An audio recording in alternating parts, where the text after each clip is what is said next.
Yego ikindi kandi Eric reka abantu bazirikana ibi ngibi muri Daniel igice cya 7 tubona cya kabiri tubona ko ubwambi bwa nyuma bwayoboye isi ni Roma. Daniel igice cya 7 ubwambi bwa nyuma bwayoboye isi ni Roma. Kandi hano muri Daniel igice cya 8 naho hatwereka yuko ubu bwami bugomba kuyobora isi ari ubwa nyuma hanyuma ubwami bukazahabwa abera. None byashoboka bite yuko igihe Antiochus yaramaze gupfa ubwami bwahawe abera. Bivuze ngo ubu bwami rero bugomba kuba bushushanya Roma. Iki kintu abantu bacyumve neza. Niyo mpamvu rero ko byagenda kose bifite umuntu biyerekezaho kandi ubayeho no muri iki gihe. Ngo nta gushidikanya ko dushobora guhita tumenya n'igihe iyo myaka irangirira. Ufashe imyaka 190 ugakura kuri 2300 usigarana 1810. Stefano yatewe amabuye muri 34 n'utaranya 1810 uraza kubona icya 1844 ari nawo mwaka ituro ry'abadivanisi ryavutsemo. Ubwo rero ibi ngibi y'abantu babyize bahita bahatirwa kuba abadivantiste b'umunsi wa 7 kandi ibyo ntabyo bagenje bate ntabyo bashaka. Mwibuke kwezi umunsi w'isabato iminsi 6 ujya ukora aba ari ukoramo imirimo yawe yose, ariko uwa 7 ni isabato y'Uwiteka Imana yawe, ntukagira umurimo wose uwukoraho. Umucyo w'isabato tubahaye ikaze. Muvandimwe duhuriye ku murongo w'umucyo w'isabato, ndakuramukije mu izina ry'umwami wacu Yesu Kristo. Ubuntu n'amahoro Imana yacu itanga bibane nawe. Ni umunezero mwinshi yuko twongeye kugira amahirwe kubo tumenyeranye, kongera kubona umwanya mwiza wo kuganira ku ijambo ry'Imana kugira ngo dusobanukirwe n'ubushake bw'Imana. Kandi n'umuntu waba ari mushyashya tudasanganwe nawe turamwakiriye, Imana imuha umugisha. Nge tuvugana nitwa Habyarimana Eric uri inyuma ya kamera, garukanye na mwene data Ihirwe Press, tumaranye iminsi itari mikeya adusobanurira ibyerekeranye n'iminsi mikuru y'Uwiteka kuboneka mu ijambo ry'Imana mu mategeko ya Mose. Mugambi wayo ngira ngo abo twabanye murawuzirikana no kugira ngo tusobanukirwe n'ubushake bw'Imana, inama y'agakiza gucungura umuntu. Icya kabiri no kugira ngo tumenye itandukano riri hagati y'isabato yo mu itegeko rya 4, isabato ngaruka cyumweru, n'amasabato avugwa muri Bibiliya yandi, amasabato yerekeranye n'umwaka w'Abayuda nk'uko biboneka kuri kalendariye yabo. Ihirwe Press nongeye kukuramutsa. Murakoze cyane. Yego nejejwe nuko tubanye, nibwira ko umeze neza. Mana ishimwe. Ushize rero twaganiriye ku byerekeranye n'umunsi mukuru wo kuvuza impanda. Ese uyu munsi uratuganiriza kuri insanganyamatsiko? Abadukurikiye ngira ngo barabizi ko ibintu by'Imana bigenda kuri gahunda. Ariko noneho uyu munsi bisa naho tugiye kuvuga ku ngingo y'ingenzi igomba kuza kutwinjiza mu munsi mukuru wa 6 ariwo witwa umunsi w'impongano. Ubwo rero tugiye kuganira ku ngingo y'ingenzi y'imyaka 2300 iboneka muri Daniel igice cya 8, ariko wenda reka tuvuge iminsi 2300 kuko ndiko handitse, ariko ibyo ntacyo bitwaye kuko n'ubundi turaza gusanga ari imyaka. Ibyo rero nibyo tugiye kuganiraho bize kudufasha kwinjira mu mugabane wo kutwereka iby'umunsi w'impongano. Yego. Murakoze, reka nkuko bisanzwe udutangize n'isengesho. Dusenge. Nyagasani Imana yacu uhabwe icyubahiro. Amen. Turabanyantege nkeya ariko dukeneye kungurwa imbaraga nawe. Muri aka kanya dufashe kandi uduhishurire ukukuri kwawe kugira ngo tukugenderemo kandi guhindura imibereho yacu mu izina rya Yesu. Amen. Abo twabanye mu kiganiro cy'ubushize cyari cyerekeranye n'umunsi wo kuvuza impanda, twabonye itsinda ridasanzwe, itsinda ryari riyobowe na William Miller, ryabwirizaga byo kugaruka kwa Yesu Kristo ku itariki ya 22 z'ukwezi kwa 10 cya 1844. Ibyo babivanye muri rya somo umaze kutubwira, Daniel igice cya 8 umurongo wa 14, ritubwira ngo bizageza iminsi 2300 uko bukeye bukira, hanyuma ubuturo bwera bubone kwezwa. watubwiye yuko ibyerekeranye no kubara kw'iminsi nta kosa ryabayemo, icyakora bibeshye ku byagombaga kuba. Ubwo rero urakoze cyane ko ugiye kutuganiriza ku byerekeranye n'uko kubara kw'iminsi n'uburyo bitabayemo ikosa, kugira ngo bizadufashe kumva icyagombaga kuba ku iherezo ryabyo. Imyaka 2300, ubuhanuzi bwo muri Daniel igice cya 8. Ese imyaka 2300 yaje ite? Ahari wabanza kutwinjiza neza ku bw'iryo yerekwa ryerekeranye n'igihe. Urakoze cyane muvandimwe. Ntekereza ko iyi ngingo y'iminsi 2300 ni ingingo yamaze gufata urugamba mu isi ya gikristo, ndetse abantu benshi ntabwo bemera ko hano hakwiye gukoreshwa ihame ry'uko umunsi uhanye n'umwaka. Ariko muri icyo gihe, muri iyo myaka mu cya 833 kugeza icya 844, nta muntu washidikanyaga kuri iyi ngingo. Ahubwo dutangazwa nuko nyuma y'icyo gihe aribwo abanyamadini bamwe bari basanzwe babyemera batangiye kubihindura, bamaze kubona habayeho gucika intege cyangwa se kubura ibyari byitezwe ku ruhande rw'Abadiventiste umunsi wa karindwi. None dukeneye kwiga tukamenya impamvu aba bagabo bashingiye kuri iyi ngingo, iyi minsi 2300 bakayifata nk'imyaka. Mbese bari bashingiye ku buyobe nk'uko benshi babivuga? Mbese aba bantu ni iki cyabibateye? Ni ibihe bihamya byo mu ijambo ry'Imana bari bashingiyeho? Ubwo tugiye kureba impamvu iyi minsi 2300 yo muri Daniel igice cya 8 umurongo wa 14 itagomba kuba yerekeza iminsi isanzwe, ahubwo igomba kuba yerekeza ku myaka. Kandi biraza no kudufasha kumenya impamvu n'igihe igomba gusoreza, ahitangirira naho igomba gusoreza. Eric, mu isi ya gikristo iteka ryose abantu banga Imana kandi bakayirwanya, ku buryo ibintu Imana yavuze iyo bibasaba guhindura icyerekezo cyabo, kandi icyo cyerekezo kikaba ari icyerekezo runaka kirimo inshuti zabo, ntabwo biborohera. Niyo mpamvu uyu munsi wa none hari impamvu ebyiri z'ingenzi zitera abantu gufata iyi minsi cyangwa se mu buryo busanzwe. Impamvu ya mbere nuko iyi minsi impamvu ya mbere nuko iki gihe abantu gisoreza kugaragara ku itorero ry'Abadiventiste umunsi wa karindwi. Ariko utaragera ku byerekeranye n'impamvu, iri yerekwa riratwereka muri Daniel 8 nyine riratwereka iby'imfizi y'intama n'isekurume y'ihene, kandi iki gice ubwacyo gisobanura iyo mfizi y'intama nk'Abamedi n'Abaperesi, ndetse kigasobanura isekurume y'ihene ku murongo wa 20. Imfizi y'intama y'amahembe abiri wabonye nibo bami b'Abamedi n'Abaperesi 21, kandi ya sekurume y'ihene y'igikomo ni umwami w'Ibugiriki, kandi ihembe rinini riri hagati y'amaso yayo niwe mwami wabo wa mbere. Birakomeza bigaragara ko habayeho kuvunika kw'iryo hembe, hamera andi mahembe 4, kandi kuri imwe muri ayo mahembe hameraho kandi gahembe gatoya. Wabanza kudufasha kumva gatoya ibyerekeranye n'ibi ngibi kugira ngo tuze kubasha kumva impamvu y'iyi myaka no kuyitindaho. Hano muri Daniel igice cya 2, Daniel igice cya 7 na Daniel igice cya 8 hari yerekwa ryatanzwe. Irya mbere ryahawe Nebukadinezari araryibagirwa muri Daniel igice cya 2, ariko ryerekanaga guhanguka k'ubwami bwo mu isi, hanyuma Imana ikimika ubwami bwayo. Nyamara Daniel igice cya 7 ho ntabwo hagaragaza ubu bwami muri ubwo buryo, ahubwo habugaragaza bigendanye n'uburyo bwagiye bukuraho ubundi, ariko bikaba bishingiye no mu rubanza nyirizina. Ko buriya abantu biga Daniel igice cya 7 bazabona ikintu gitangaje. Imana hari uburyo yari yashyizeho muri Isiraheli bwo kugira ngo yimenyeshe ubwoko bwayo. Yakoreraga mu byiciro bitandukanye, ndetse Zekariya we yaravuze ngo nabashumba.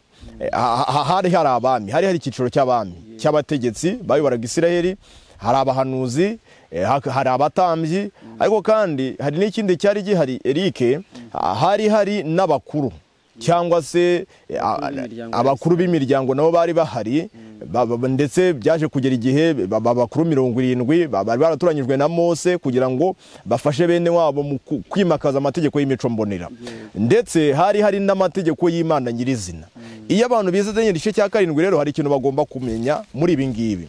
Ngo Daniel igice cya 7 asobanura ubwami bwo mu isi, ariko ashingiye ku byo buri bwami bwagiye bukora n'impamvu zagiye zibutera guhanguka. Nk'ubu Daniel igice cya 7 dutangirana na Babuloni.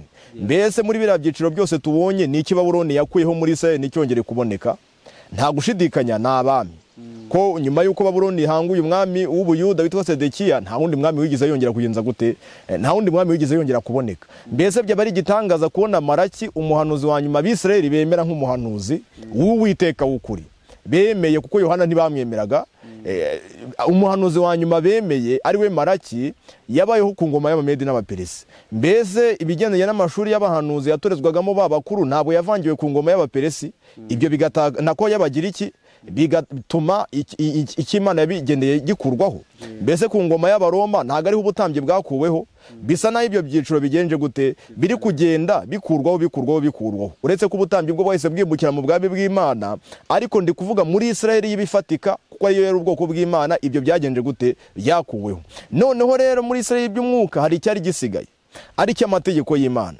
Mbese agahembe gato ariko kakurikiyeho ntabwo ariko kayakuyeho. Bivuze ngo Daniel igice cya 7 yo igendana n'urubanza. Ni nayo mpamvu kubera yuko agahembe gato kakoze ibintu nk'ibyo Satani yashaka gukora mu ijuru, niyo mpamvu urubanza rwahise rushingwa igihe agahembe gato kari kamaze gukora ibikorwa byako. No kuvuga ngo rero Daniel igice cya 8 hagaragaza igihe noneho bya bindi byavuzwe by'urubanza byagomba gutangirira. Ko iri ni ibintu bimwe. Ni ibintu bimwe abantu babyumve neza. Yego. Bakoze cyane, ndumva noneho byumvikana. Daniel igice cya 8 umurongo wa 9 reka bariho mpera. Rimwe muri ya mahembe yashamikaho agahembe gatoya karakura cyane, kabari nini ryerekeye ikusi n'Iburasirazuba n'igihugu gifite ubwiza. Rinduka rinini rigera mu ngabo zo mu ijuru, ndetse ingabo zimwe n'inyenyeri zimwe ribijugunya hasi birabisibanga. Ririkuza ndetse ryireshyeshya n'umugaba w'ingabo, nimukura w'igitambo gihoraho kandi ubuturo bwera burasenyuka. Yego. So ngabo n'igitambo gihoraho bihanwa mu butware bwaryo kubw'igicumuro by'ukuri bijugunya hasi rikajya ribasha ibyo rigambiriye. Nimbwira ko aya magambo ari amagambo akomeye cyane, kandi ubigaragaje nk'umugabane wa nyuma wo gusenya gahunda y'Imana ku bwoko bwayo. Murongo wa 13 rero, nyuma numva wera avuga, maze undi wera abaza uwo wavugaga ati, ibyo byerekanwe by'igitambo gihoraho n'igicumuro kinyagisha bizageza ryari? Ubwo ubuturo bwera n'izo ngabo bizasiribangwa. Murongo wa 14 ari udushishikaje muri aka kanya, aransubiza ati, bizageza iminsi 2300 uko bukeye bukira, nyuma ubuturo bwera buzabone kwezwa. Yego. Umaze kudusobanurira yuko iri yerekwa ryo mu gice cya 8 noneho rifokasinga ku byerekeranye n'igihe rwa rubanza rwatangajwe muri Daniel igice cya 7 ruzasohorezwa. Yumvikana ko bizageza iminsi 2300 uko bukeye bukira, nyuma ubuturo bwera bubone kwezwa. Wari ugiye kudusobanurira noneho ibyerekeranye n'iyi minsi 2300. Bamwe bibwira yuko ari iminsi isanzwe, tugomba kubara nk'iminsi, ubwiraza kuba igihe kitari hejuru y'imyaka 4-5. Komeza udusobanurire. Eric, reka tubanze tuvuge impamvu zitera abantu benshi kumva ko iyi minsi bakwiye kuyihwanya n'iminsi. Bwa mbere baba bashaka kuyihuza n'umwami w'Ubugiriki bita Antiochus. Kubera iki bashaka kubihuza na Antiochus? Ijambo ry'Imana hari uwo ryagaragaje usorerwaho n'ibi ngibi, ariko bitewe n'ijambo afite mu isi n'uburyo ategeka abami bo ku isi, ntabwo abantu bashaka kwicara ngo bemere uku kuri, bitewe n'uko ari uyoboye abami bo mu isi ndetse akaba ari nawe uyoboye amadini. Abantu barashaka yuko ibi bintu babihungisha bikagera ahandi hantu byerekera. Icyo ni icyambere. Icya kabiri, ntabwo iyi minsi ibiyibaze isoreza ku gutangira ku itorero ry'Abadiventiste umunsi wa 7. Ibyo rero abantu ntabwo bashaka kumva ko iri torero ryaba ryarabayeho ku mpamvu z'ubuhanuzi. Ariko kandi mu ijambo ry'Imana ndabizi ko bizadukundira tukagera ku mwanzuro mwiza. Imana ihabwe icyubahiro. Rero hari impamvu tugomba gusobanukirwa neza yuko iyi minsi ihwanye n'imyaka. Isomo rya mbere abantu bakeneye kuzirikana niriboneka mu kubara igice cya 14. aho ijambo ry'Imana ritubwira yuko ngo urugendo abisirayeli bagombaga gukora Imana yagomba kuwuhwanya n'umwaka. Byumvikane neza rero, mu ngingo z'ubuhanuzi umunsi ubuhwanye n'umwaka. None ingingo z'ubuhanuzi tubasha kuzitandukanya dute n'ingingo zisanzwe? Dufate nk'urugero, Imana yabwiye Nowa ngo abantu bahawe imyaka 120, irongera mubwira iti hazashira iminsi 7 kugira ngo umwuzure ubone kuza. Aho nta buhanuzi burimo.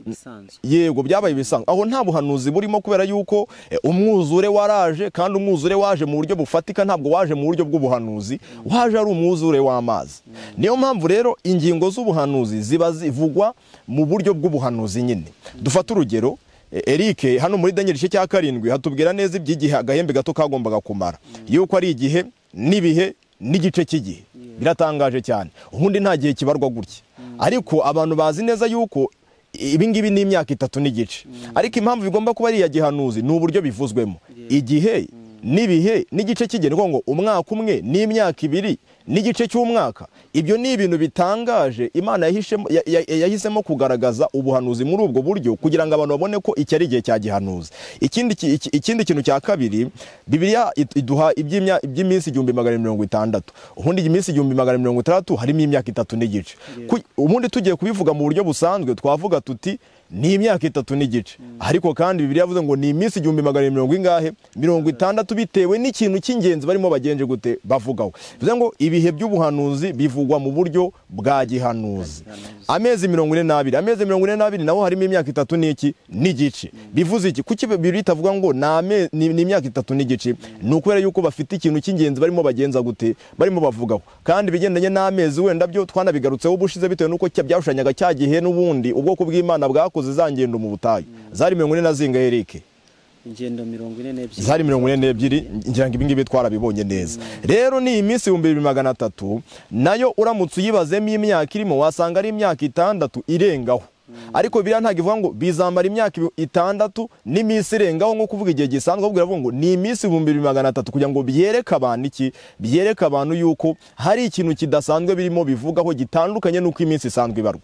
Iyo ni impamvu ya mbere abantu bakeneye kumvamo iyi minsi 2300, ntibumve ko ari iminsi isanzwe. Dufata urugero, Imana yagiye itanga ubuhanuzi bw'iminsi ikavuga ati bizamara imyaka 400. Hano ntago ariko yavuze, ahubwo yabitanze mu buryo bw'iki, mu buryo bumeze nkaho ari ubwa gihanuzi.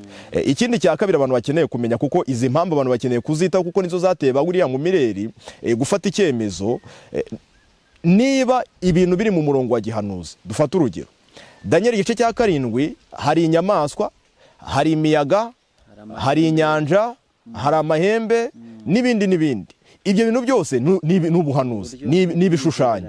N'igihe rero nacyo kigomba kuba ari igishushanyo, ko ntabwo ushobora kuvuga ngo ibindi byose ngo byabaye ibishushanyo, ngo ariko igihe cyo ntabwo cyabaye iki, ntabwo cyabaye igishushanyo. Kandi nta bundi buryo igihe cyabamo igishushanyo nuko umunsi uhwanye n'iki n'umwaka. Daniel igice cya 8 rero naho niko bimeze. Urebye nka Daniel igice cya 11 naho hari ibihe nk'ibyo ngibyo, abahamya 2, ibiti 2 bya Elayo, kwambara ibigunira ndetse n'ibindi, inyamaswa. Ibi byose ni ibihe bya gihanuzi, ni nayo mpamvu n'ibihe bikomokamo nabyo ari iby'iki, ari ibya gihanuzi. Daniel igice cya 8 rero, imfizi y'amahembe 2, ijambo imfizi y'intama y'amahembe 2 batubwira yuko ari Abamedi n'Abaperisi, niko Gaburiyeli yavuze ku murongo wa 20. Urumva ko ni ibishushanyo. Ihene, isekurume y'ihene nabagira iki, ihembe rito n'undi mwami. Urumva ko ni imvugo ya gihanuzi. Ni nayo mpamvu rero n'igihe kigomba kuza ari iki, ari cya gihanuzi. Iyi ni impamvu abantu y'ingenzi abantu bakeneye kumenya, kandi ibyo bita bituma none tuza kureba ngo iki gihe cya gihanuzi bimeze bite. Yego. Izi ni impamvu turi kugenda dusesengura. Impamvu ya gatatu abantu bakeneye kumenya nanone kandi y'ingenzi, nuko muri Daniel igice cya 7 nkuko twabivuze Eric, hagaragaza igihe cyo kubaho k'urubanza. Mbese igihe cyo kubaho k'urubanza si nyuma yuko agahembe gato kamaze gukora nyuma y'imyaka 160 nibwo urubanza rubaho. Daniel rero igice cya 8 haje noneho akagaragaza itariki nyirizina. Itariki nyirizina ariyo Daniel yaraje gusobanura. Ni nkaho ubundi Daniel igice cya 8 haje kwibanda by'umwihariko ku ngingo igendanye n'urubanza. Niyo mpamvu rero Daniel igice cya 8 haza gutanga itariki y'igihe rwa rubanza rwagomba kubera rwavuzwe muri Daniel igice cya 7 ku musozo wa cyagiye cy'iki cy'agahembe gatoya. Yego, ariko agahembe gato wigeze kubikomoza ko ari abibwira yuko ari ubwami bw'Ubugiriki.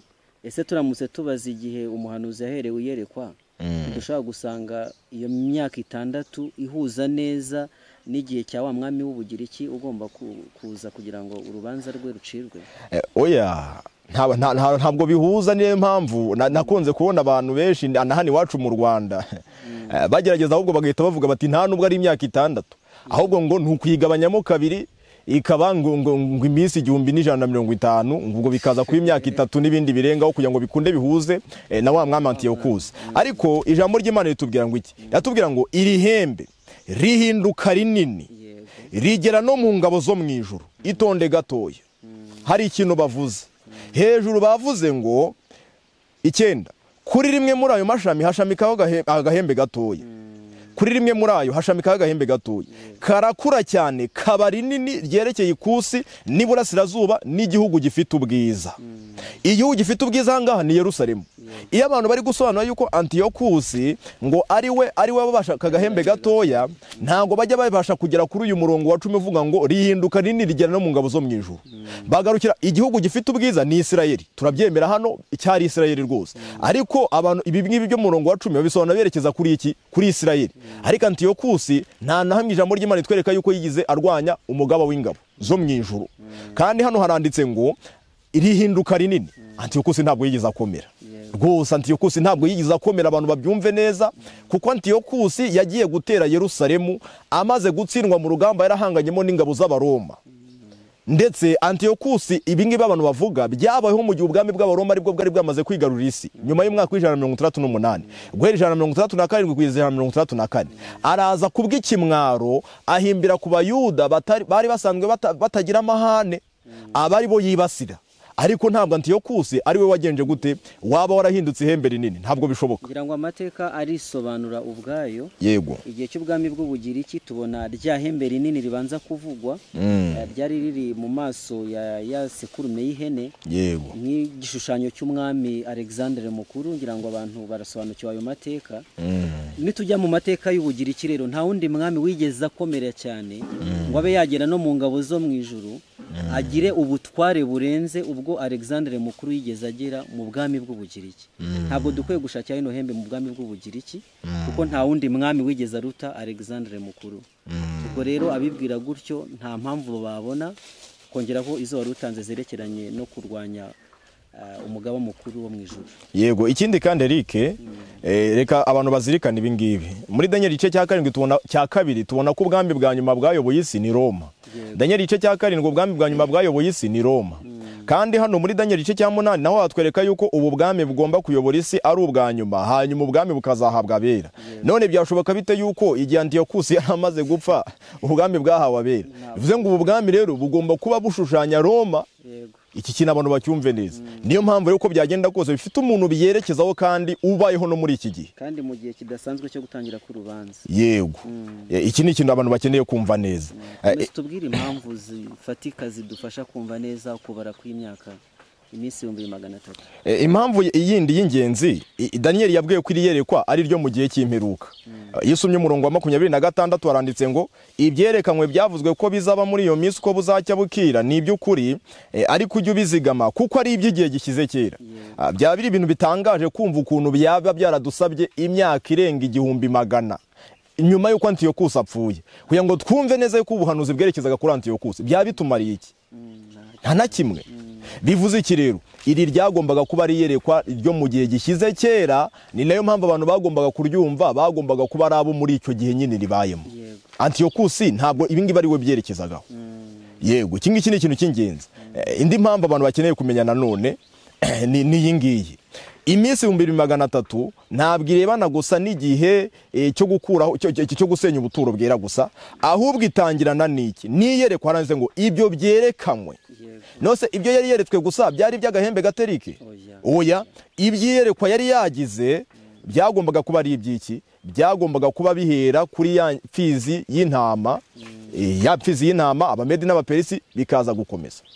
Yego, bivuze iki rero? Igihe gishyize kera birahuranya Abamedi n'Abaperisi bikomeze ubugiriki bikomeze ubwami buzaza bugereranywa n'ihembe ritoya Yego. igihe kirekire kirenze imyaka 6 rwose ni igihe kirekire kuko nk'abamedi n'abaperesi ubwabo imyaka 6 barayirengeje abagiriki bo barayirengeje cyane niyo mpamvu rero kubera yuko ibingibi byerekeranye n'ingingo y'urubanza byagombaga kuba biri guhera muri icyo gihe cy'abamedi n'abaperesi. Yego. Iki gihe niho giherwa kibazo. Yego ibingibi byumvikane neza ku bantu b'Imana. Ariko se n'abantu bangana iki bakomeza gutsimbara kuri iyi ngingo bavuga bati rwose iyi ngiyi ni imyaka 3 n'igice isanzwe, reka tubabaze ikibazo kimwe.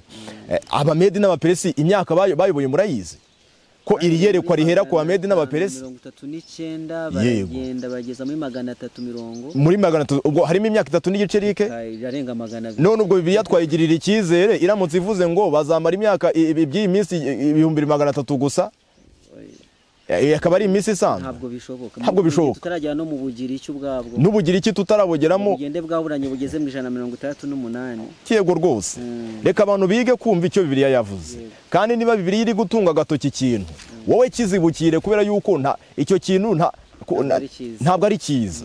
Yego rwose Imana itugere neza cyane.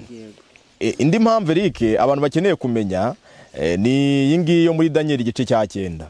Daniel igice cya 9 tugaragariza iby'ibyumweru 70. Daniel yabanje kwatura ibyaha by'ubwoko bwabo. Wakibaza ngo kuki Daniel ari iki gihe yatuye ibyaha by'ubwoko bwe. Mbese iki gihe nibwo yarabonye ko ari abanyabyaha? Oya. Ahubwo hari impamvu yari biteye. Daniel ubuturo bwera bwari bwarasenyutse bw'i Yerusalemu mu gihe cya Daniel. Daniel agiye kumva yumva noneho kugira ngo ya myaka 70 Imana yavuze ivugiye mu kanwa ka Yeremiya aho kugira ngo icyo gihe kigenze gute, aho kugira ngo icyo gihe gitume basubira iwabo, yumva yabonye iyerekwa none ivuga yuko igihe kiyongereye cyane cyabaye noneho imyaka 2300. Nicyo cyamuteye hano muri Daniel cya mbere haranditse ngo mu mwaka wa mbere wo ku ngoma ya Dariyo mwene Hasuwerusi wo mu rubyaro rw'abamedi wimitswe ngo abe umwami mu gihugu cy'Ikarudaya. Muri uwo mwaka wa mbere wo ku ngoma ye jewe Daniel nasomye ibitabo binsobanura umubare w'imyaka Yerusalemu hazambara hashenywe ko ari imyaka 70 byavuzwe n'ijambo ry'Uwiteka mu kanwa k'umuhanuzi Yeremiya. Hano Daniel kuki yibanze cyane muri iki gice? Uvuga ngo focus y'amasengesho ye agendanye no gusobanukirwa ibyerekeranye n'ibihe cyane ko yararebye aravuga ati ko ari imyaka 70 yarabizi nta gidasanzwe cyari kirimo. Kuki Daniel yongeye kwiga kuri ibi bintu? Hari byatewe n'iyerekwa yabonye. Iri yerekwa rero kuko umuhanuzi yarabizi neza yuko umunsi wanye n'iki n'umwaka. Ni nayo mpamvu yarabyitegereza akabona imyaka 2300 kandi bakiri mu bunyage akabona n'ubwishi bw'ibyaha byabo buzaba biteye. Ndagira ngo twibutse abantu b'Imana iyerekwa ryo muri Daniel 8 iyerekwa ryo muri Daniel 9 uri kuvugaho haciyemo imyaka igera kuri 11 kugira ngo Gabriel agaruke gusobanura umugabo. Eric reka dufasha abantu Daniel 9 nta yerekwa rihari ahubwo Daniel 9 hari ugusobanura yego. Mu gihe rero igice cya 8 kigaragaza bya bintu by'amahembe imfizi y'intama isekurume y'ihene marayika akabisobanura neza.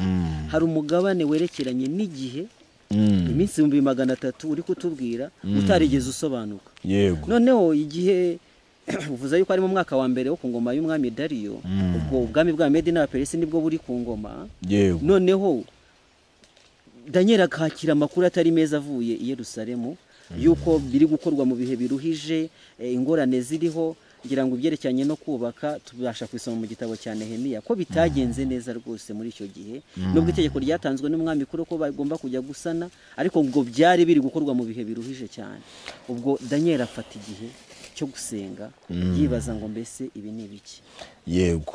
Daniel yafashe ibihe byo gusenga ariko by'umwihariko icyari cyamukuye umutima Eric nkuko umaze kukivuga ni itangazo yari yumvise by'umwihariko rivuga riti bizamara iminsi 2300.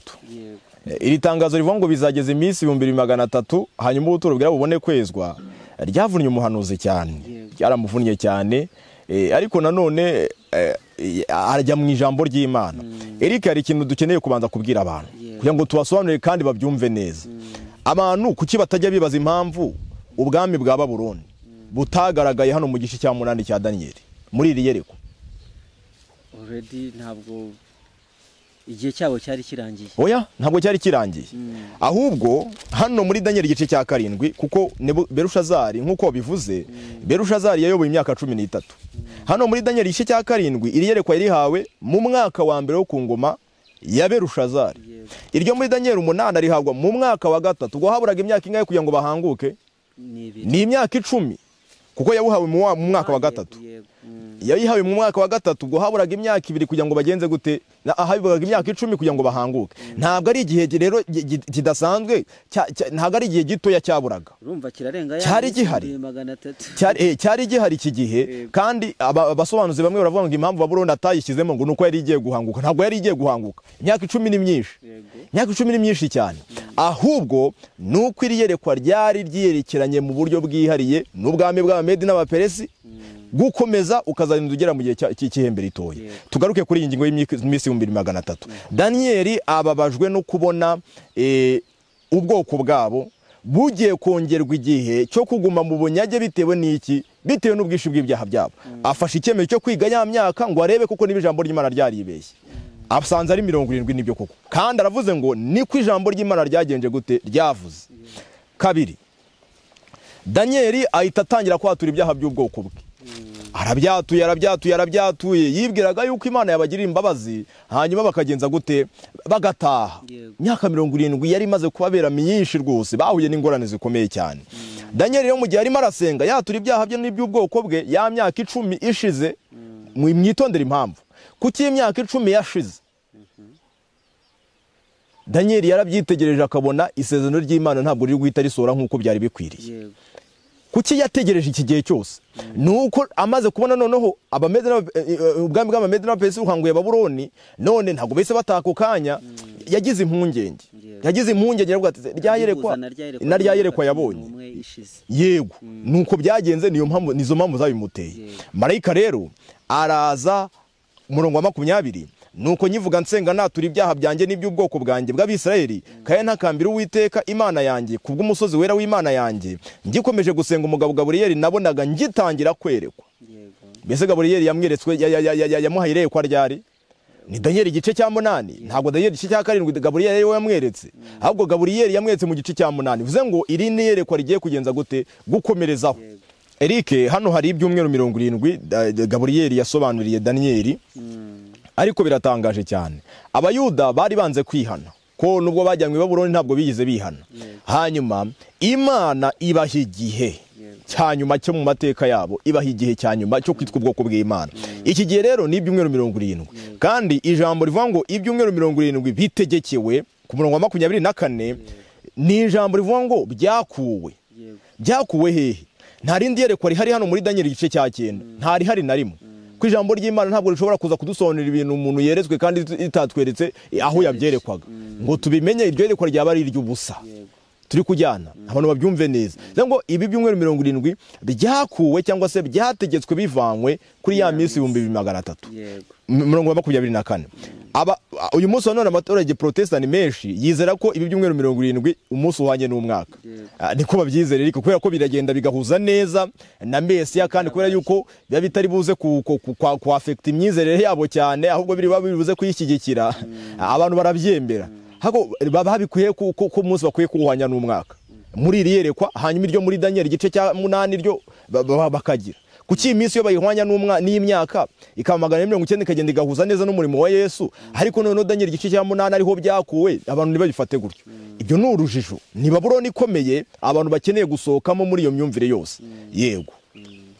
Nuko rero ibyumweru 70 bitegekewe ubwoko bw'Abisirayeli. Ibyumweru 70 icyumweru kigira iminsi 7, ubwo nitukuba 7 biraba iminsi 190. Iyo minsi 190 tubasha kwisobanukirwa gute? Nta gushidikanya ko Bibiliya irabivuga. Ivuga ko 25 nuko bimenye ubyitegereze yuko uhereye igihe bazategekera kubaka Yerusalemu bagisana. Biratangaje. Mbese ibingibi byabihuje neza n'igihe ryayerekwa ryatangiwe muri Daniel igice cya 8, hari ku ngoma y'Abamedi n'Abaperesi. nibyo rwose hari ku ngoma y'abamedi n'abaperesi. Niyo mpamvu rero abamedi n'abaperesi nibo batanze itegeko ryo kubaka Yerusalemu bagenje bate bayisana. Ubwo urumva yuko noneho cyagiye cy'imyaka 190 cyangwa se ibyumweru 70 kiri guhera neza, naho ngaho turi buhere itangiriro ryayo. Niyo mpamvu ibya Babuloni byirengagijwe, ni nayo mpamvu byirengagijwe, atari uko igiye guhanguka yaraboga imyaka 10 yose, ahubwo ari ukubera yuko iri yerekwa ntacyo nta sano rifitanye na Babuloni. Yego, nuko rero uhereye icyo gihe ubimenye hazabaho igihe cy'ibyumweru 7. Iyi ni imyaka 49, kandi niko byagenze kuva muri 157 kugeza muri 108 habaho igihe cyo gusana Yerusalemu. Ndetse ijambo ry'Imana rivuga ngo byagomba gukorwa mu bihe biruhije. Ba Nehemiya nk'uko Eric bitubwiye bayisanaga mu bihe bigoye cyane. Ariko kubera iki iri tegeko ryo muri 157 ari ryo dushingiraho? Reka tubwire abantu yuko hatanzwe amategeko 2 yo gusana Yerusalemu. Ariko nanone hatangwa amategeko 2 yo gusana urusengero. Irya mbere ryo gusana urusengero ryatanzwe na Kuro, irya kabiri ni Dariyo. Irya mbere ryo gusana Yerusalemu ryatanzwe na Ahasuwerusi cyangwa se Aritazerusi. Byumvikane neza rero yuko hano muri iki gitabo iri tegeko ni itegeko ryerekeranye no gusana Yerusalemu, ntabwo ari urusengero. Nayo mpamvu rero itegeko rya mbere ryo gusana Yerusalemu ryatanzwe muri 457 ubwo Ezira mu gitabo cya Ezira abantu bazabisome, ubwo Ezira ari we woherezwaga kujya gusana Yerusalemu. Rero ibi ngibi bita biduha umwanzuro, suko abambere batari baratashye, bari baratashye ariko bagiye gusana urusengero, nta kindi bakoze. Ariko Ezira we aje gusana inkike, aze kubaka Yerusalemu. Niyo mpamvu rero Bibiliya yatubwiye igihe itegeko rigomba gutangirwa ko ari ugusana ki Yerusalemu. Iki ni kimwe. Icya kabiri, ibyumweru 7 ni imyaka 49 niko byagenze. Ibyumweru 32 ni imyaka 434. Hano bavuze ngo bizakurwa mu bihe biruhije 26. Ibyo byumweru uko ari 32 nibishira Mesiya azakurwaho kandi nta cyazabasigaranye. Mbese hanyuma y'ibyumweru 32 ntihatangiyeho umurimo wo kurwanya Mesiya, kandi bari bamwiteguye kugeza nubwo bamukuyeho. Yego, kuva muri 27 kuva Yesu Kristo yasigwa, abayuda baramwanze kugeza nubwo bamukuyeho. Umurongo wa 27 bisobanura neza, haravuga ngo uwo mutwara azasezerana na benshi isezerano rikomeye rimara icyumweru kimwe. Mbese uyu mutware ninde? Ni Mesiya. Yasezanye na benshi isezerano rikomeye rikamara icyumweru kimwe. Ariko ni benshi bahehe? Bo mu bwoko bwa Daniel, kuko turacyari muri cya gihe gitegekeye ubwoko bw'iki bw'Abisiraheli. Uwo mutware azasezerana na benshi isezerano rikomeye rimara icyumweru kimwe, nikigera hagati azabuzanya ibitambo n'amaturo. Mbese koko imyaka 3 n'igice ishize Mesiya yatangiye umurimo we muri 27, ntabwo yapfuye rwose. Yesu yakoze umurimo mu gihe cy'imyaka 3 n'igice, hanyuma icyumweru kigeze hagati cya gihanuzi cyangwa se imyaka 3 n'igice abuzanya ibitambo n'amaturo. Ari nabyo uyu munsi wa none byatwicaza hanga Eric, kwayo ko abantu benshi bakomeje kumva yuko mu bintu yabuzanyije harimo niki, harimo n'isabato. Yego, kuko ibyitwaga amategeko ngo yakwikakwe ibyitwaga amategeko y'imihango.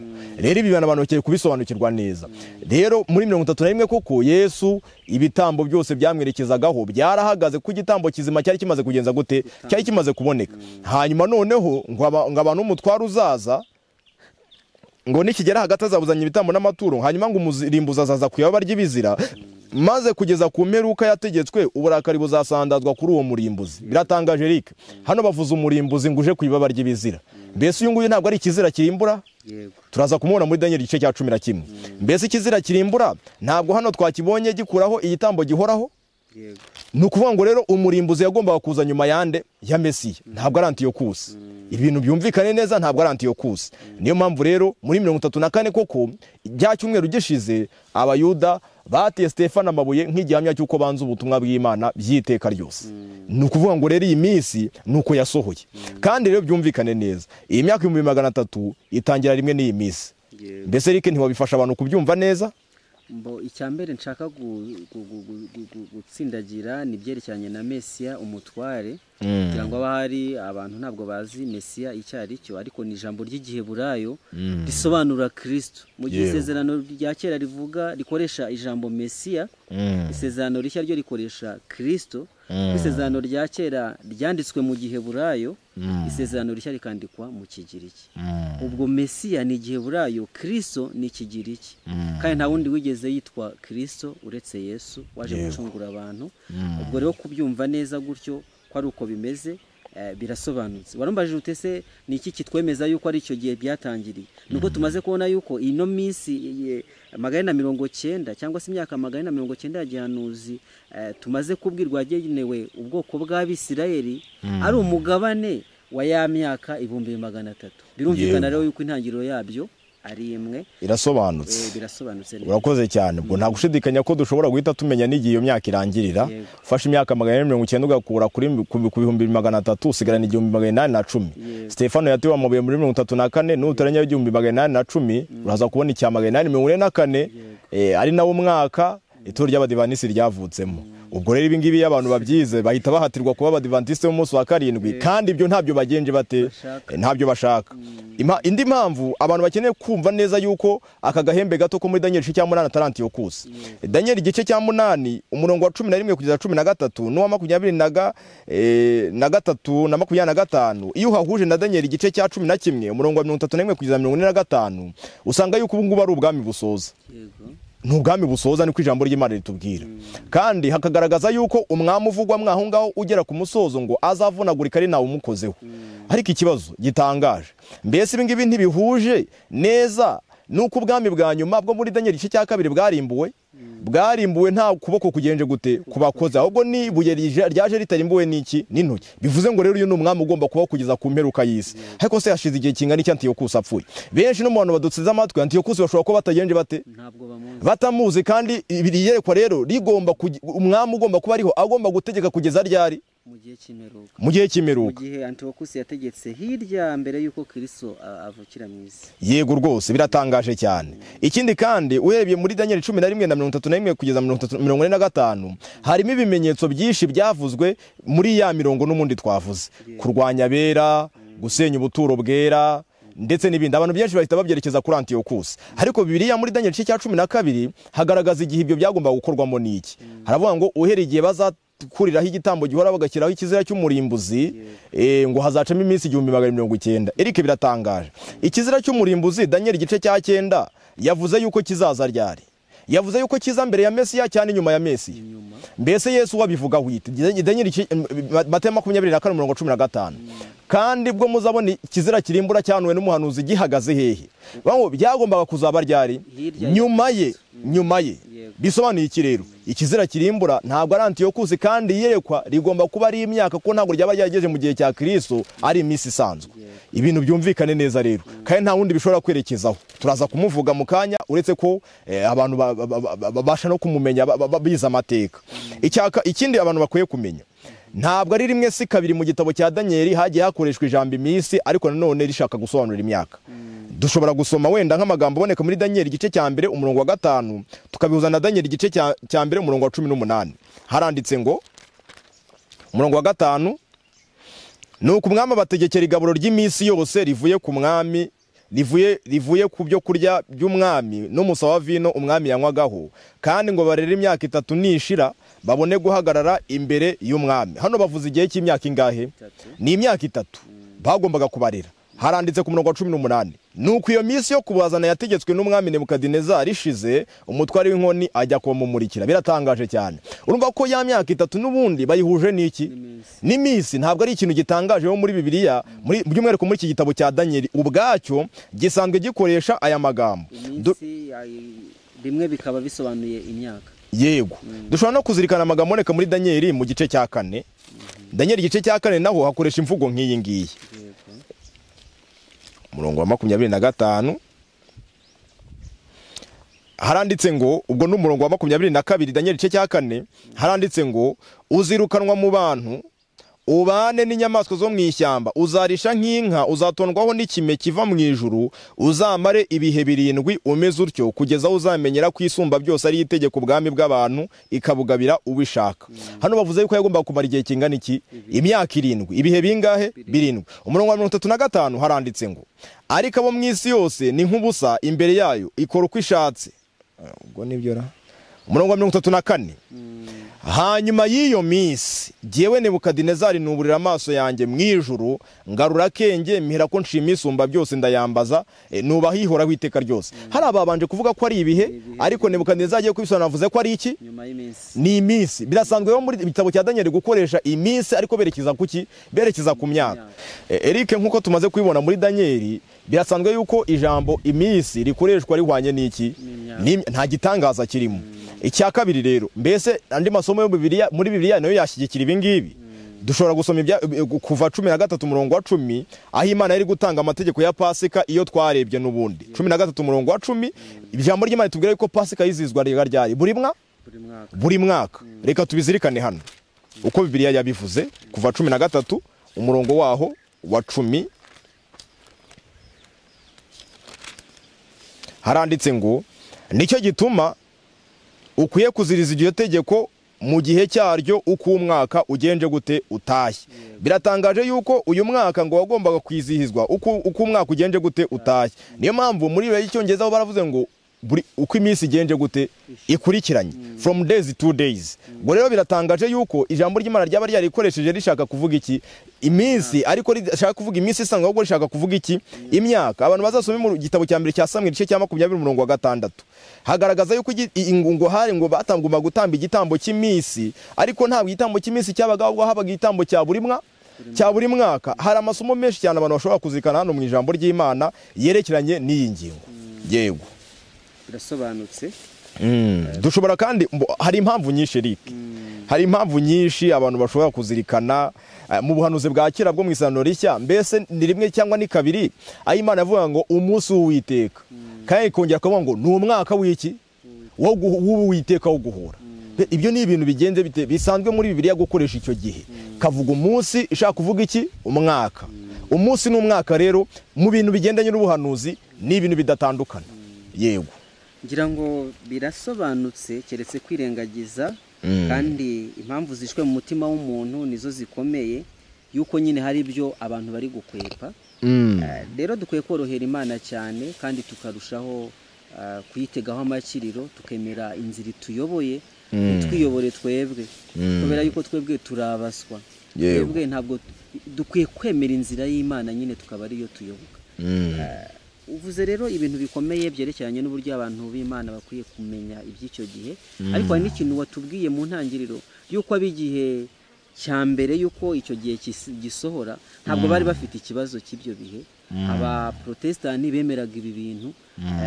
Ese niki mu Protestani wa none yarakwiye kwiga? Ese byagenze bite kugira ngo aba Protestani bahindure imvugo rimwe na rimwe mbere bemeraga? Niki twabivanamo? Nta ushidikanya ko byatewe n'abahanuzi b'ibinyoma Eric. Abahanuzi b'ibinyoma babonetse kuva nyuma y'uriya mwaka w'844 batumye abantu benshi bahinyura ukuri k'ubuhanuzi. Ariko ukuri k'ubuhanuzi ko kwakomeje kujya mbere kandi gushikamye ndetse gutsinda. Eric hari ikintu dushaka kubwira abantu. Ntabwo kubaho kw'itorero y'Abadiventiste umunsi wa karindwi cyangwa se kubaho k'umuhanuzi Ellen G. White byari impanuka. Ubu bwari ubutumwa bugendanye n'urubanza. Muri Bibiliya ubutumwa bugendanye n'urubanza iyo bwatangwaga hatangwaga n'igihe kandi hakaba umuhanuzi wo kubutangaza bwa mbere ariko ubwo butumwa bukaba atari ubwo mu gihe cye. Imana ikazazana undi hanyuma wo kugaragaza ko cyagiye cyagenje gute cyasohoye. Bibiliya itubwira yuko ubutumwa umuhanuzi wa mbere wabayeho afite ubutumwa bw'ubuhanuzi yari Henoki. Muri Yuda hatubwira neza yuko Henoki wa karindwi ngo yahanuye ibyo kuza kwa Yesu ariko yahanuye n'iby'umwuzure. Ngo yari umuhanuzi kuko na Yesu yongeye kugaruka ku bigendanye n'ibihe by'amateka aravuga ngo nkuko byari biri mu gihe cy'umwuzure niko bizaba no mu minsi y'umwana w'umuntu. Mu yandi magambo ameze nk'uri gusubiramo ubuhanuzi bwa Henoki. Henoki rero ubuhanuzi bwe yabuhishe mu izina ry'umwana we agaragaza igihe ibyo byagombaga kubera. Amwita Metusela bisobanuye ngo ku rupfu rwe azatuma intumwa. Niye ntumwa yatumye ku rupfu rwa Metusela nagushidikanya n'umwuzure. Ariko kuko Henoki yagombaga kuba atakiriho igihe ibi byagombaga kuba, Imana yahagurukije undi muhanuzi wo kuza kugaragaza ko ibyo bintu byasohoye noneho. Uwo yari Nowa rero. Mari mu butumwa bw'imyaka 120 bushyira umusozo kuri cya gihe cya bwa butumwe Henoki yari yagenje gute yari yahawe. Mbese niko byagenze. Iyo tuzirikanye neza ubuhanuzi bw'imyaka 400 Aburahamu yahawe. Aburahamu yarabuhawe ariko ntabwo bwari ubuhanuzi bwo mu gihe cye, kandi bwari bwerekeranye n'urubanza bwagomba gucirwa ku ishanga rya Egiputa. Imyaka 400 ishize, Imana none yohereje umuhanuzi. Mbese umuhanuzi woherejwe ninde? Ni Mose. Niwe waruje kugaragaza yuko cyagiye kigenje gute gisohoye. Iyo tuzirikanye nk'imyaka 70, iyo tuzirikanye nk'imyaka 70 yo mu gihe cya Yeremiya ahanurira Babuloni, iyo myaka yagomba gusohora Yeremiya atagenje gute adahari, ariko yarayihanuye. Mbese ninde muhanuzi waje kugira ngo agaragaze ko icyo gihe cyasohoye? Ni Danieli. Ko Danieli yaraje aravuga ati Imana ibaza imyaka iminsi umaze kungumishyiraho iki. Ntabwo yari ibaza imyaka ya Berushazari gusa, ahubwo yari ibaza imyaka yose Babuloni igenje gute imaze, kuko byari bihuje neza na ya myaka 70. None rike Danieli ntiyahanuye ibyo kurimbuka kw'ishyanga ry'Abayuda nk'uko twahoze tubibona. Ninde muhanuzi waje kugira ngo agaragaze ko icyo gihe cyasohoye? Ni Yohana Umubatiza. Ni ko ijambo ry'Imana itubwira, kandi yari afite umutwaro wo kuvuga kuri iyi nsanganyamatsiko. Mbese koko Yohana niko byagenze, yaraje atangaza ibya Mesiya, kuko ubuhanuzi bwari bukuyemo Mesiya. Icyo ni kimwe. Kabiri, atangaza no kurimbuka kw'ishyanga ry'Abayuda. Yarabihanuye aravuga ati n'ubu ngubu intore zigizwe ku gishyitsi cy'igiti, kandi igiti cyose kitera imbuto kiracirwa kikajugunywa mu muriro. Biratangaje cyane. None ukuvuga ngo rero Danieli yanahanuye iby'iyi minsi 2300. Hagombaga kuboneka umuhanuzi, ntabwo ibi byari ukuri ko mu gihe cye. Hagombaga kuboneka nanone umuhanuzi ufite umutwaro wo kugira ngo avuge ko ibi bintu none igihe cyabyo cyagenje gute cyageze. Mbese uwo yagombaga kubirinde nta gushidikanya ni Ellen G. White. Niwe muhanuzi wenyine mu isi wabonetse ku musozo w'imyaka 2300, kandi akaza afite umutwaro wo kugaragaza ko icyo gihe cyagenje gute. Dufite abahanuzi benshi bagiye baboneka icyo gihe, Bahayi, abande bose benshi barabonetse icyo gihe, ariko nta wari ufite umutwaro wo kugaragaza ko iki gihe cyagenje gute cyasohoye. Niyo mpamvu bose n'abahanuzi b'iki b'ibinyoma. Abo rero nibo abaprotestant uyu munsi none bagenje bate bakurikira, kubera yuko ubwoko bw'Imana bwari buhagurutse bufite umutwaro wo kwereka abantu iby'iki gihe, no kubereka yuko umunsi w'impongano watangiye. Satani yahagurukije ingabo ze zayobeje abaprotestant uyu munsi wa none, zibatera gushidikanya uku kuri basekuruza bagenza gute bizeraga. Yego Uvandimwe urakoze, ntabwo turi butinde byo kuvugana byinshi, ariko n'igihe kiba kiri kwihuta. Urakoze cyane kudusobanurira iby'iyi minsi 2300 igabanijemo imigabane ibiri y'ingenzi.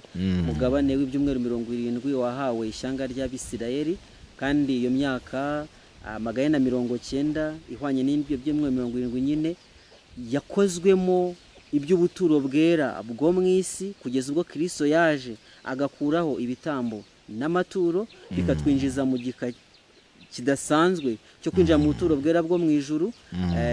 Barabidusobanuriye, bizatugeza rero ku kwezwa k'ubuturo bwera bwo mu ijuru. Icyo ngicyo nicyo tuzaganiraho ubutaha. Yego tuzakiganiraho. Wo kwezwa k'ubuturo bwera wabaga kuri wa munsi w'impongano ariwo tuzakurikizaho. Ariko mbere yuko tujya mbere, reka tubanze tuvuge na wa wundi twahoze tuvuga washenye ubuturo bwera. Nta gushidikanya ko nk'uko agomba kubaho kugeza isi irangiye, ubwami bw'Abaroma Daniel igice cya 2 tugaragaza yuko ari bwo bukomeza kugeza isi irangiye. Uyu munsi wa none rero ntabwo tukibubona ari ubwami bw'abapagani, ahubwo tubona ari ubwami bwa Gikristo, kandi byasabwaga yuko ubu bwami bwa Gikristo kugira ngo buze kubona uko burwanya Imana. Niyo mpamvu rero ubupapa nibwo bwuzuza ibimenyetso byose. Mbese bwashenye ubuturo bw'Erike cyane. Yesu Kristo niwe gitambo kimwe kizima kandi yatambwe rimwe, aho kuni ku gicaniro cy'ibitambo, ariko bamutamba mu buri munsi muri misa. Ibyo byose byabaye muri ya myaka 160. Mbese Yesu Kristo umubatizo nushanye urupfu rwe, kandi umubatizo si w'amazi menshi, ariko abangabo bagenje gute bahimbye undi mubatizo wo kugahanga udafite ikintu zisobanuye na kimwe. Muri magambo, amasengesho Yesu Kristo niwe tunyuraho, niwe wakira amasengesho yacu akashyikiza data wa twese. Ariko bo hari ubundi buryo bw'abantu babavuganira Bikira Mariya, batagatifu ndetse n'abandi. Ni igicaniro cy'imibavu bagenje gute basenye. Mbese ijambo ry'Imana siryo rikwiye kutuyobora. Bo baravuga bati oya, ntabwo ijambo ry'Imana ryo rikwiye kutuyobora ryonyine, ahubwo n'ibyo abapadiri bagezeho n'imigenzo y'abasogokuruza nayo ikwiye kugenza gute. Niyo mpamvu abantu basenga ku cyumweru batazi impamvu zabyo, ariko bikomoka mu migenzo y'abasekuruza b'abapagani kuri n'itorero Gatolika ry'i Roma. Ubwo basekuruza rero barabapagani b'i Roma, n'ubundi nibo basenga ku cyumweru bakawita umunsi w'izuba. Kwigisha ijambo ry'Imana nta wundi muntu ubyemerewe uretse umusaseridoti wagenje gute wabyerejwe gusa. Ubupapa kugira ngo buyobye ibi bintu byo kwigisha Bibiliya igera abantu hirya no hino cyangwa se abandi bantu bakemererwa kuyigisha byatangiye nyuma y'inama ya Vatikani ya kabiri, akaba ari inama yamunze ubukristo bw'amatorero Protestant ku rwego rwo hejuru. Biratangaje cyane. Mbese amategeko y'Imana bayakuyeho ahera cyane, ayo bayibasiye nta na rimwe bibagiwe, nta na rimwe bibagiwe rwose. Itegeko ryo inzoga barazemera, mu by'ukuri ntacyo batemera. Iri ntago ari itorero rya Gikristo, n'ubutware bwa Antikristo. Uwo Paulo yari yavuze mu Batesalonike ba kabiri igice cya kabiri yuko yagombaga kuza kandi yitwa amayoberane y'ubugome. Aba nibo bashenye ubuturo bwera kubw'imbabazi z'Imana, bakumwe mu nkokora mu mwaka w'1798 mbere gato yuko urubanza rushingwa mu buturo bwera bwo mu ijuru. Kandi Imana hagurukije Abaprotestant kugira ngo bongere bashyire ibi bintu mu murongo. Bamagana misa, bazana umubatizo mwiza, ariko nabo ikibazo cyo kutemera ingingo y'ubuturo bwera cyaje gutuma basigarana ibintu by'umuhango, barongera bahinduka nk'abagatulika kugeza nubwo n'uyu munsi wa none bifatanyije nabo mu mpuzamadini zo ku rwego rwo hejuru. Ariko Imana yari ikeneye ubwoko buhagaze kandi bugishikamye, kandi ubwo bwoko yagombaga kubutoranya iki gihe. Ndetse nubwo Imana byagiye bigaragara nk'aho yagiye itoranya abantu bakaza gusoza basigaye batsinzwe, uyu munsi wa none umugambi w'Imana ufite kujya mbere ushikamye kandi ntabwo uzatsindwa. Uko byagenda kose Abadivanisi bagomba gusoza iyi nshingano, bayisoza ari bazima, bayisoza bari mu kaga, bayisoza bari mu ngorane Imana yari bateganyirije ntawo bazayikwepera. Imana itugire neza rero kandi duhe kuba mu murongo w'ubwoko bwayo. Amen. Vandimwe urakoze cyane kubw'amagambo akomeye uduhuguje. Ihembe rito ryasiribanze ubuturo bwera, ariko inkuru nziza nuko ubuturo bwera bwongeye gusanwa kugeza ubwo kandi ubwo buturo bwera bugomba kwezwa ku munsi mukuru w'impongano. Ahari tuzibukiranye ubutaha, umaze kutwereka uburyo agahembe gato kasenye ubuturo bwera, turebe n'uburyo Imana yongeye kubaka ubuturo bwera, kuko ntabwo buzezwa butarubakwa. Turebe ukuntu ubuturo bwera bwongeye kubakwa, hanyuma tugere kuri wa mugambi nyirizina wo kwezwa ku buturo bwera, ari nawo gihe cy'urubanza. Murakoze cyane. Imana iguha umugisha. Ngira ngo twasoza n'isengesho. Kadusenge. Bakoze Mana yacu, tugushimiye ibi bintu washyize mu ijambo ryawe kugira ngo bituyobore muri iki gihe cy'urujijo gikomeye. Abigisha b'iyobokamana benshi bakomeje kugenda bateza urujijo mu ntekerezo za benshi, nyamara ijambo ryawe rikomeje guhagarara kandi rishikamye, uhabwa icyubahiro. Nuko rero ubwo tumaze kubyumva, tuyobore mu kuri kose, kandi tumenye ko ibi ngibi atari kugira ngo bitumare amatsiko gusa, ahubwo no kugira ngo bitume twerekeza amaso yacu ku buturo bwera bwo mu ijuru, kandi bidutandukanye n'abakobanyi, twe mu mugabane w'abantu bagutegereje by'ukuri koko. Ubidushoboze mu izina rya Yesu. Amen.